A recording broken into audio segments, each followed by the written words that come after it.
Hey everyone, welcome to Exercise 6, Predictive Modeling with Regression by Team 3, Nathan, Sophie, Savannah, Freddie, and Mark. So 6-1, we have a simple linear regression predicting exam mark. So as you can see, this is the linear regression, along with the residual plot, the parameters, the intercept, the hours and revision, the estimates, the standard errors, t-values, and p-values. Next, we have 6-2, a simple linear regression with parameters being the intercept and radio. The sources are model, error, and corrected total. This shows the r-squared and the adjusted r.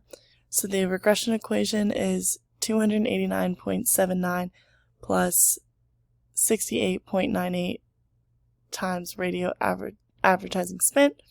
And if you spend $8,000 on radio advertising, what level of sales would you expect? So given this equation, we would expect 552,129 sales.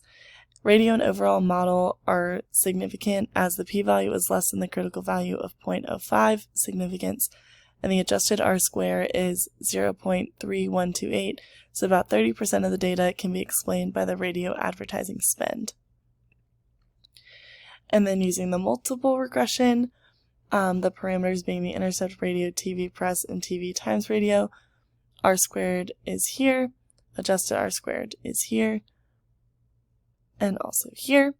So the regression equation is 64.02 times radio plus 4.22 times TV plus 32.63 for press plus 0.0075 times the interaction effect between TV and radio minus 190.24. The interaction effect is not significant as the p-value is 0.9624 and therefore greater than the 0.05 level of significance. The r-square increased by approximately 33% or 0.33, and the r-squared change is tested with an f-test, which is referred to as the f-change. A significant f-change means that the variables added in that step significantly improved on the prediction, and the f-test increased from the base, but not significantly. Thank you.